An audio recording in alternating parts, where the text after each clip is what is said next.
Hello everyone, this is Rudy, and once again I'm sharing with you these videos how I brought my A1c down from 10.2 to 6.4, and I know it's further going down because my next test is due in um, next month in August, and I'm hoping that it will further go down from 6.4 to maybe 5 something. I'm hoping for the best because I've been really working hard at it.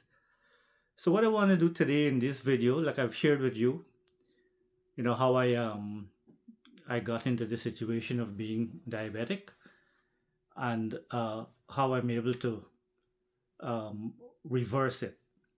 So we spoke of supplements, berberine, bitter melon, gymnemia, Ceylon cinnamon, chromium. And by the way, before you go on any supplement, you should make sure you get permission from your doctor.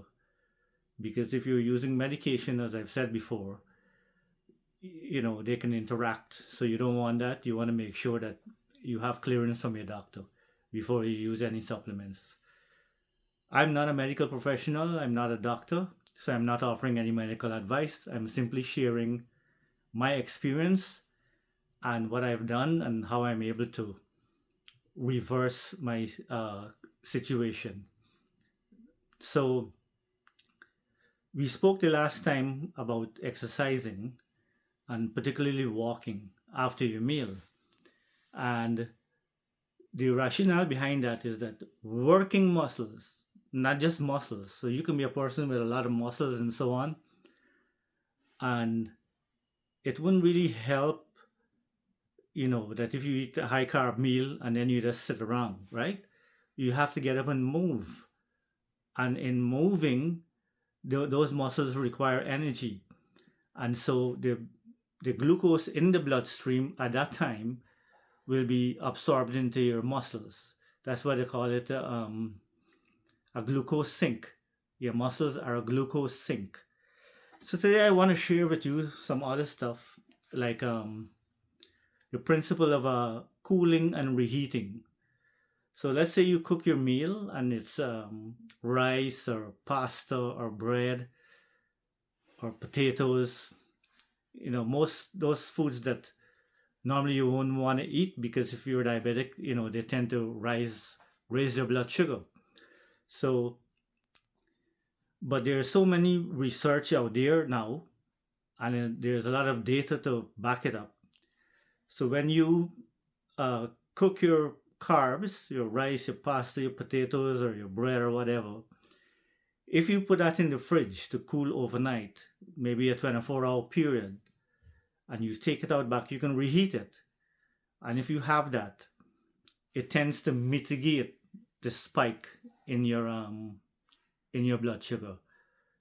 It is said that the starch becomes resistant starch, and that goes straight into your feed to feed your gut microbiome, and so you're in a better position to eat some carbs and at the same time not having a blood sugar spike. It's another one of the cheat codes that I like to describe it as. So even though you should be responsible and not consume too much of those things, I also mentioned before that I use a very holistic approach and I tackle this thing from all angles. So in a typical day, okay, I would have my rice or roti or bread or whatever in the fridge. So if I'm gonna eat something, let's say rice and whatever, chicken curry or stew something or whatever. So I prepare myself, right? So what I do is I'm gonna have my fiber in the morning, and I'm gonna have my apple cider vinegar, especially before I eat. 1 teaspoon in a glass of water, and I'm gonna have my supplements. I'm gonna wait for about 30 minutes thereabout, and then I will sit down and I will eat my food. I will take out my food, and I would eat heartily. And because I know that I have a lot of things that I put in to mitigate any potential spikes. And as soon as I finish eating, I wash my plate and cup out, my glass, and I put my shoes on and I head outside and I go for a walk. Sometimes that walk lasts for 30 minutes.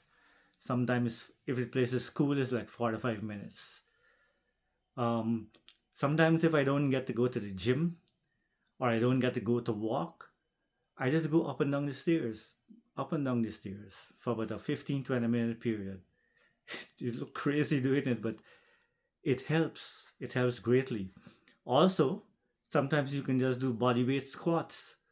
I would just, stand just like that with my feet about shoulder width apart, and I would squat. I would do like about 6 sets of 12 or 15 free body weight squats, and I would do calf raises.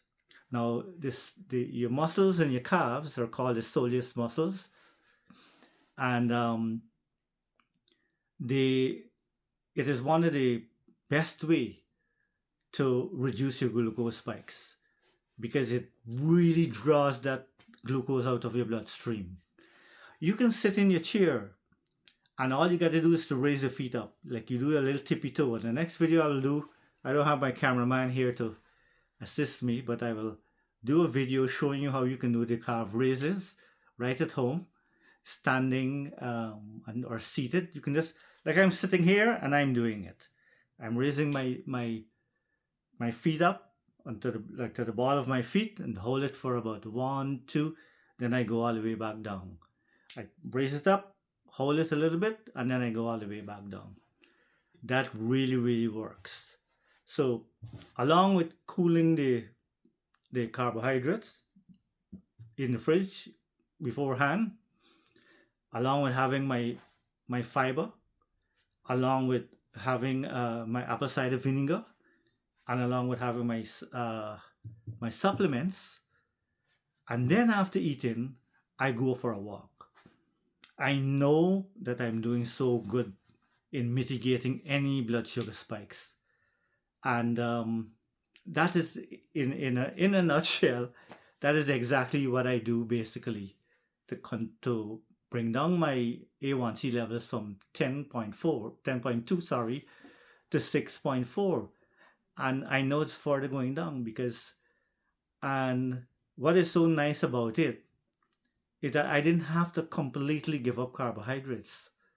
What I give up basically is sugar. I really don't really have much sugar. Sometimes I would have, a very little bit of ice cream if I feel like it. Um, but other than that, I use monk fruit and allulose as sweetener if I have to. And of course, you should consult your dietitian, your physician, and so on before you use anything. But that's my protocol basically, right? Is that I approach this thing from all these different angles, and I know that I'm being metabolically healthy now. I know that I'm controlling it. I also know that if I don't do those things and I uh, just eat normally or whatever, the whole thing can come back because it happened in the past where it was a little bit high and I brought it down and then I become totally complacent. So, well, this is, you can just do what you feel like now. But that's not the way. Once you were diabetic, even though the numbers can show that you're not diabetic anymore, I don't think that you can go back to normal. Especially, if you're over 50, you're over 40, 50, you have to be so careful about everything that you do, about the way you eat, about your lifestyle. And exercising is a very important part of that whole protocol because it's not only good for your metabolic health, it is good for your fitness. And so I would encourage all of us to let us take our health very, very seriously because as we get older, we don't want to live in our old age where we you can't move, you have issues with your eyes because diabetes can cause blindness and all kind of eye issue. um, only the other day I saw a guy um, across the road from me. I saw him in a wheelchair and I thought I'll just go say hello. And as I got closer to him, I realized that he is an amputee. And so I shook his hand and we, exchanged niceties and so on. And I got down to say, hey, what's going on? What's up? What's up with you? And then he told me there's diabetes and he lost his right leg. And that thing, I felt it. Now, I'm not trying to scare anybody here and or anything, but just to say that if we don't take this thing in hand, it can it can become very, very serious and put us in a very challenging situation. And it is so simple. I mean, so simple.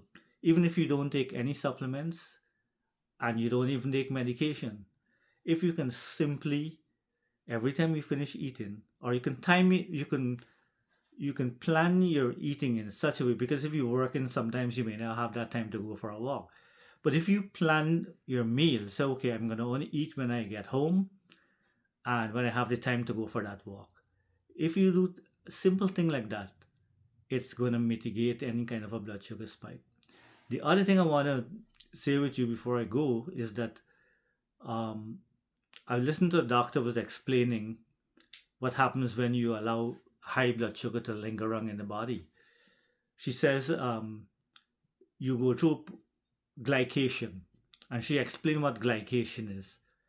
And she said, you ever look at a rotisserie, those machines that put the chicken in and it turns slowly and slowly. And if you observe it, you'll see the color of the chicken is changing from one color to the other. And she said that's exactly what's going on in your body. So, that your organs are being cooked slowly by that high spike in blood sugar. That's how dangerous it is. So it's kind of like cooking you from the inside. And that's why your skin looks very, it looks very old and not healthy.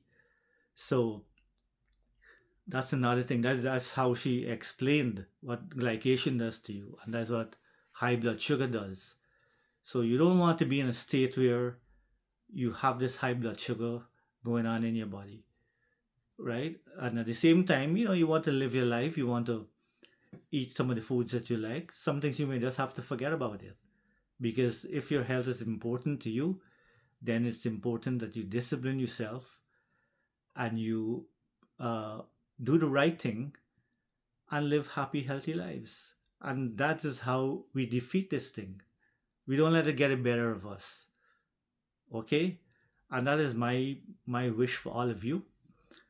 And like I said, you don't have to take anything that I say or do. You can research it yourself and see what works for you. But don't give up. Just don't give up. You gotta keep fighting at it. You gotta keep knocking away at it until we can overcome. You will overcome. So until next video, um, that would be all for now. So I share these videos on YouTube and on TikTok. So on TikTok, the name is Rudy Surendranath, and on YouTube is Rudy at Flex. So if you can please like and share this video so that more people can see it and more people can try to follow what we are showing. We just want better health outcomes for everyone. So until then, take care and God bless.